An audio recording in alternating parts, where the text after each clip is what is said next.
Maybe you won't recognize this champion, but he should ring a few bells.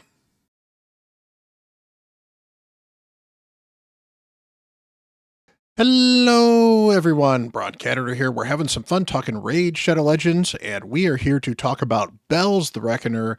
He is a fairly new orc, somewhat Christmas themed. He was available for I think it was a deck event where you were pulling shards for it during one of the fusions. I don't remember specifically which one, but he has an interesting kit. I got him on both my main and my alt, but I've actually pulled and built him here on my alt because he is going to slide into one of my Hydra teams and I think going to really help it out.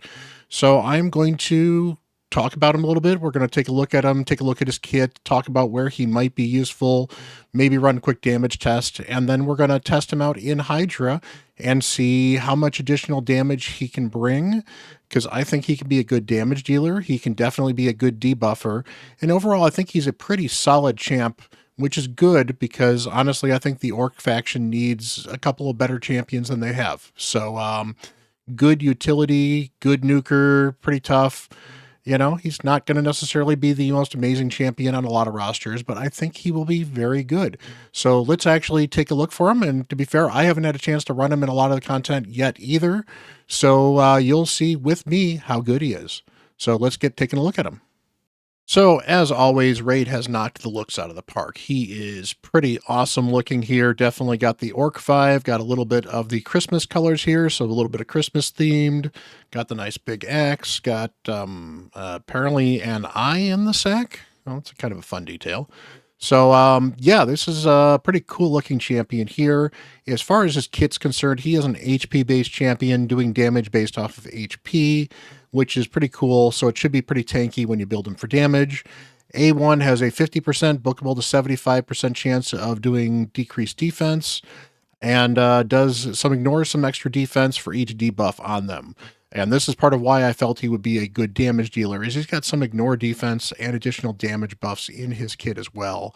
So to be fair, I've not actually looked up the multipliers on this stuff. In fact, let me go look at the multipliers quickly. Okay, indeed, he's got a decent, it's a 0.22 HP multiplier. HP champions traditionally don't do amazing damage unless they've got things like double hits or they're specifically built to absolutely nuke your Narcissus, your Magnars, and your Tauruses notwithstanding. They can do good damage, but generally they tend not to be top damage dealers. He's got a very decent A1, and the ignore defense I think will do particularly well. His other damage dealers are listed as strong on Hell Hades' website, so they are good above average damage dealing stuff. But for Hydra, he brings not only the damage in his kit, but he'll bring the extra HP, which means he'll be super tanky as well. So that's part of why I think he's going to be a fun damage dealer in Hydra. He's got this attack here. It's attacks one enemy before attacking, steals all buff from the target, and then will repeat the attack against all enemies if the initial target is under leech. So this will hit single target against everybody else as well, as long as he targets the first person under leech.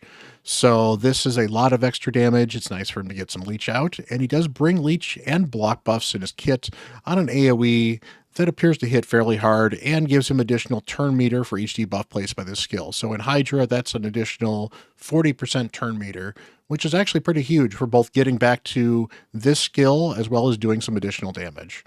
And then finally, he increased this champion's max HP by 5% and crit damage by 5%. So he's going to eventually get 50% more max HP, so more damage, and more crit damage for each debuff placed by this champion. And since he's already placing, 8 here, possibly against the Hydra, you're already going to be at 40% after one use. Well, actually, 8. Yeah, 8 would be 40%. So, pretty nice. And he's got a decent accuracy accuracy aura in all battles. 60% is solid, not the best, but very, very usable all over. I think he'll be very, very good as a damage dealer, give you a lot of utility, and if you need that accuracy, well, 60 accuracy is actually a pretty good chunk of accuracy, so cannot complain about that too much. So let's take a look at what I have done with mine. So first of all, looking at the masteries we have here, I don't really see a big reason for him not to go both support and offense, because he relies on his debuffs to empower himself, and he does damage. So I went with Helm Smasher because he already has some ignore defense in his kit. He gets an additional crit damage as well, and I'm going to build him in ignore defense sets. So I think that Helm Smasher is a much better way to go, particularly for Hydra, where Helm Smasher can add a lot of extra damage, especially if you're already ignoring a bunch of defense as well. So that leans into that. You certainly could go with War Master if you're building him for earlier game accounts. If you're building him for faction wars, War Master is probably going to be more damage than Helm Smasher, especially if you're not able to get him in ignore defense sets. But both of them are very viable. Otherwise, he should keep himself mostly healed because of all the leeches and other stuff like that. Plus, he's going to have a ton of HP as well, so this made more sense. The extra damage here didn't make a lot of sense. Since we're using him in Hydra, the shield breaker didn't make a lot of sense here, and nothing else really made sense on the support tree. We've got, of course, the extra crit damage. Life Drinker, I generally like Life Drinker because, again, it can keep your champions topped off, particularly if they get kind of low. You could certainly argue that Single Out wouldn't have been a bad option as well because that is an extra 8% damage when they're low on HP. Whirlwind of Death could be interesting, but of course you're not going to be killing a lot of stuff in Hydra, so it's probably not great there. Bring It Down, definitely good. Even though he's going to have a lot of HP, for Hydra, their heads are going to have more axe HP, so that's not a problem. Methodical, just extra damage. Kill Streak, not really great for him, but not bad. And again, there wasn't a lot of other really good options for him given where we've gone. And then Helm Smasher, as I mentioned beforehand, other than War Master. We went with support, we went with the accuracy, more accuracy, more accuracy. And then we went with Arcane Celerity because he's landing 2 or 3 debuffs on a lot of champions, so this will give him extra turn meter. I went with Cycle of Magic because we can get back to either his A3 or A2 more often. That will increase the damage significantly. And Lore of Steel just gives him additional stats, which is nice.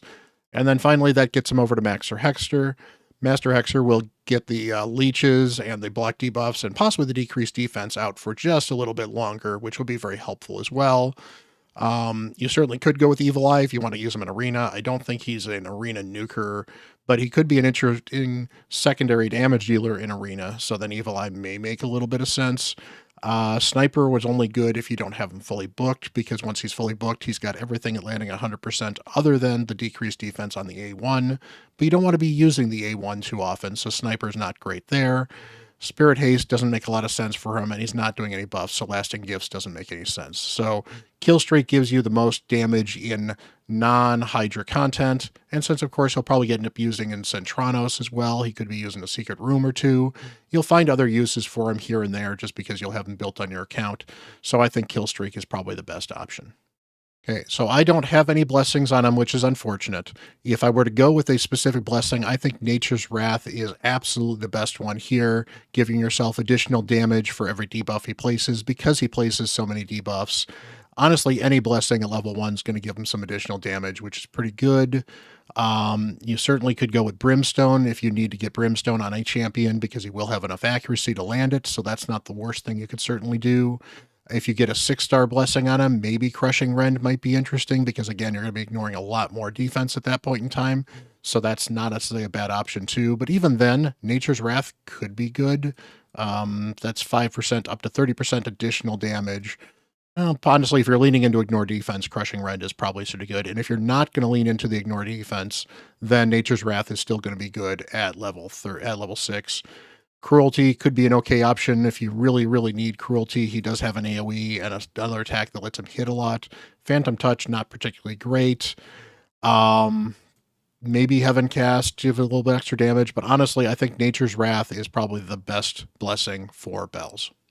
As far as relics are concerned, he's again ignoring defense and doing damage, so things that help him ignore defense or do damage will be very good. However, he's going to have a high base HP, so if you're going to do PvP, the Cat's Gaze, for example, is probably not great for him, but anything that gives him additional damage or additional accuracy or additional HP should be good. Since I'm going to take him in Hydra, I figured this will be good because he may have a couple poisons on him occasionally, so he'll get a little bit less damage and be a little tanky.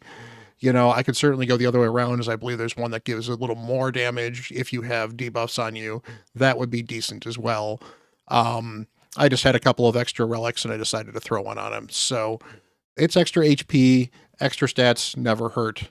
Again, you probably want HP, crit damage, accuracy, and speed are probably your top 4 that you really want to go with. So as far as gear is concerned, I mentioned you want to ignore some defense. So I have lethal on him as well as 2-piece feral and 3-piece pinpoint. That gives me a bunch of extra speed and a bunch of extra accuracy. That allowed me to get to a 400 accuracy, 242 speed, 85k HP ish, 2.5k defense. I wouldn't mind if the defense was a little higher, but again, it's not a huge problem. Blessing would be huge because Blessing's another 7,500 HP, that is. That would be absolutely huge. Get him that much more. Good crit damage, that definitely helps. I have ascended a lot of this gear as well, and it rolled really well. I got the HP here. I would have preferred speed, but HP percent was very good on the boots. We did get crit damage here. We got crit damage, I believe, on the... Nope, I don't have crit damage here. I just have HP. I didn't have the right to re-roll this. I would much prefer this to be plus 12 crit damage. If you're going crit damage on the amulet, you want crit damage extra there. And the rest of the stuff just gives them some extra tankiness. So, if you can get the HP, that's great. If you don't, still ascending these things is extra stats for your champions. And of course, you also want to make sure you glyph out as much as you possibly can. Shame on me for not glyphing this so I can get a little more speed. In fact, we'll do this on video right now. That's 4 more speed there. And that will be 2 more speed there. Get that defense out. This is actually a really, really good one. So I should put top tier glyphs on this as well.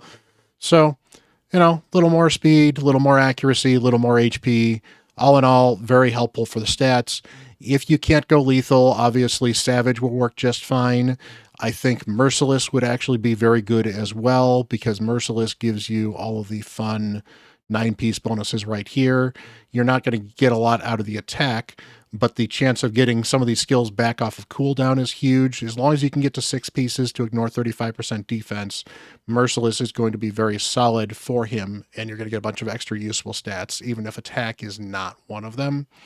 Otherwise, you certainly could go with a little bit of Slayer, but I don't think Slayer is right for him because he only has 1 true AoE, so you're only going to get the AoE bonuses from Slayer there. That said, using a few pieces of Slayer to give yourself some extra crit rate or crit damage, not a bad idea, particularly if you're not going for quite as high of accuracy. I have certainly well outstripped the stats I needed, particularly because we're going to be taking him into hard Hydra. So we're going to see how much extra damage he can bring. But yeah, the ignore defense is definitely a big key because that goes in with his A1 that already ignores some defense, and just ignoring defense will help him do a lot of damage in endgame content. So before we hop in Hydra, I wanted to give a little bit of an idea of how hard he can hit. So we're going to take him into floor 1 of Hard Doom Tower. He's going to have some affinity issues because I believe we got some miscreated monsters on this floor as well. And of course, we don't actually have any increased max HP, which is going to definitely cause a few problems with him. But we've got Lydia here to kind of keep everything fast. And then, of course, we got decreased defense and weaken from, we got Lydia and Lysandra. That's Lysandra, not Lydia. So, all right, let's give this a quick try here. Turn this off of auto quickly. All right, so that'll get everybody's speed going.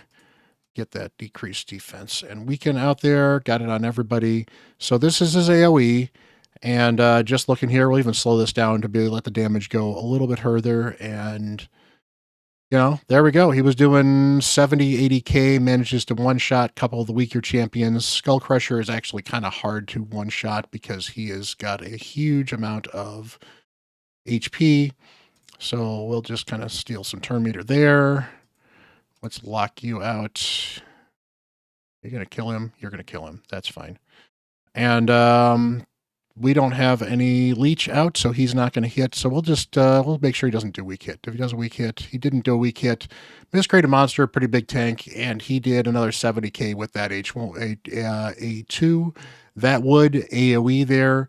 So we're doing 70 to 100k on both of these hits here on him.